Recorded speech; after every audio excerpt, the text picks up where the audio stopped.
Oh, there's plenty of great Halloween tales. And we can't forget Sticky Knob Wayne, the new schoolmaster.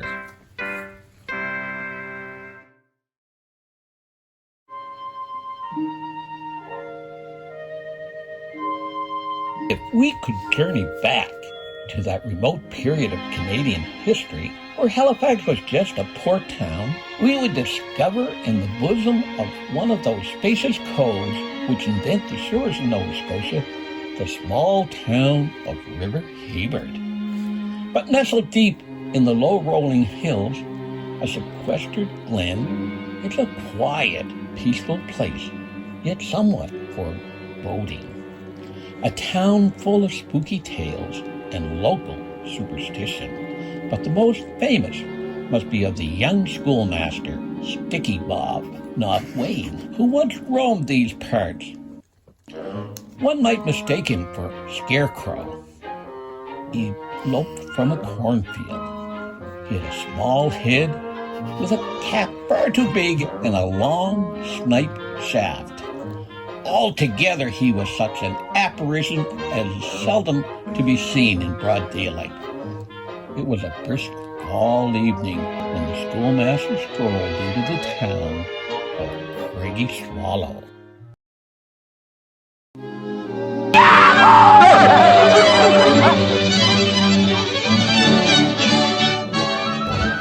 Oh yes, and how could I forget Bob Throws, the raging alcoholic, the burly, roistering blade, always ready for a fight or a frolic.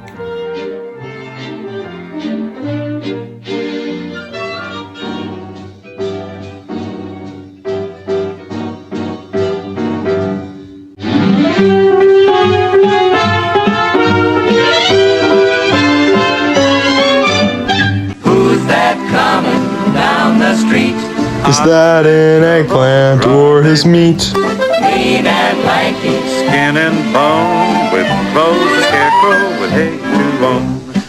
Yet he has a certain air, debonair and devil may care. It's the new schoolmaster, what's his name? Sticky Knob Wayne. Sticky Knob, what a name. kind of odd, But nice just the same. funny pen, funny frame. Sticky Knob Wayne. Sticky Knob. Maybe quaint, maybe odd, and maybe he ain't. Anyway, there's no complaint. Sticky Knob Wayne.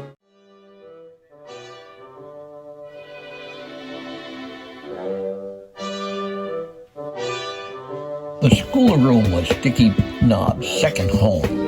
The students loved him and even would invite him over for dinner, which he would often attend.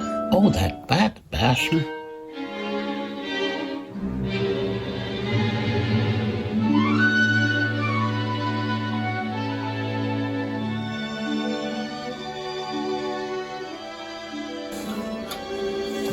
Sticky Knob? Have you ever heard of Moss Merson? No, Moss Merson? One day down in the hollow, Moss Merson was looking for berries, and he didn't come back. We went down to look for him, and all we ever found was his scalp on the ground and a missing patch of moss.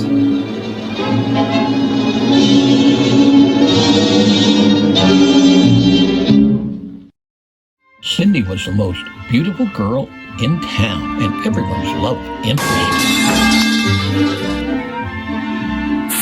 Sticky Knob would do anything to get her.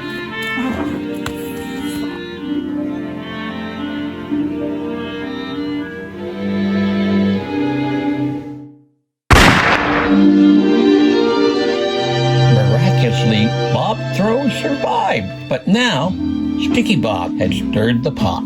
Do you guys want to come to my Halloween party? Ah, yes, the yearly Halloween party deep in the hollow. Sticky Bob made sure he was looking his best one. Oh, Sticky, you sly old dog, you. And off he went.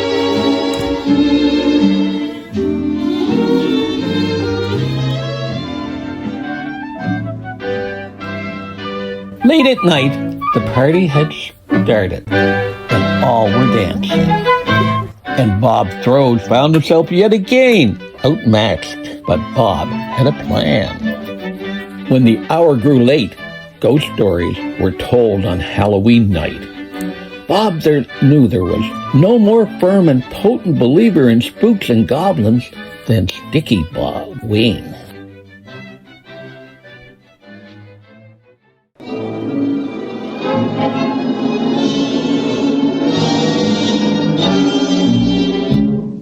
Now gather around and I'll elucidate on what goes on outside when it gets late. Long about midnight, the ghosts and banshees, they get together for their nightly jamborees. There's ghosts with horns and saucer eyes. Some with fangs about this size. Some are fat, and some are thin.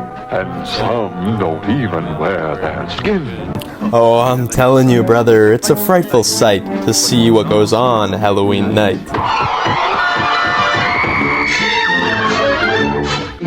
When the spooks have a midnight jamboree, they break it up with fiendish glee. Ghosts are bad, but the one that's cursed is the great Moss Merson. He's the worst. That's right, he's a fright on Halloween night. When he goes to joggins across the land, holding a fresh scalp in his hand, demons take one look and groan and hit the roads for parts unknown. Beware, take care, he rides along. There's no spook like a spook that's naughty. They don't like him and he's really mossy. He swears to the longest day he's dead, he'll show them that he can scalp a head. They say he's tired of his mossy top, he's gonna go and make a swap. So he runs one night each year to find a scalp in the hollow here. He likes them big. Hard in the middle or a wig, black or brown or soft as silk. The great Moss Merson needs a scalp with a hip hip and a clippity clop. He's out looking for a top to chop, so don't try to figure out a plan. You can't reason with a mossy man.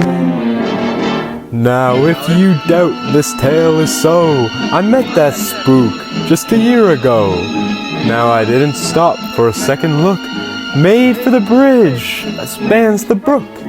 Once you cross that bridge, my friend,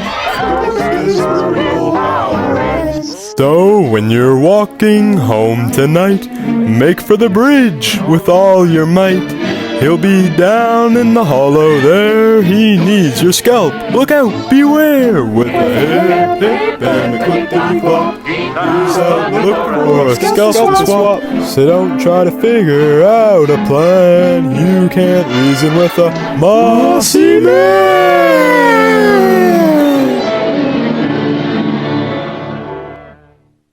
It was a very witching hour of night when Sticky started to travel home.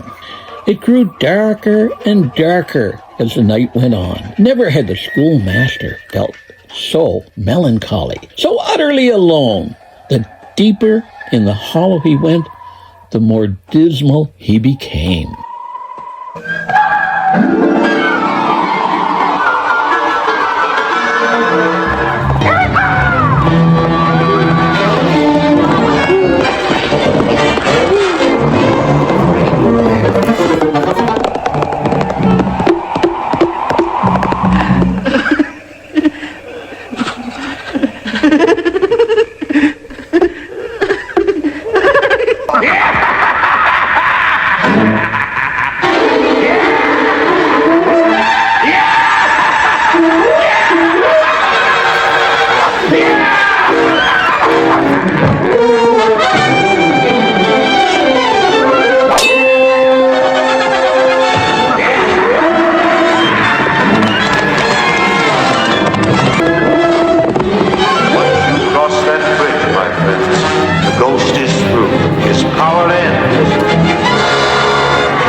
morning, Sticky Knob's hat was found, but there was no trace of the schoolmaster. Rumor had it he was still alive, but the townsfolk knew the schoolmaster had been spirited away by Moss Merson.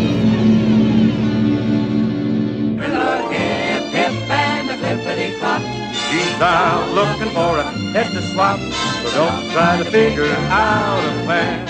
You can't reason with a headless man.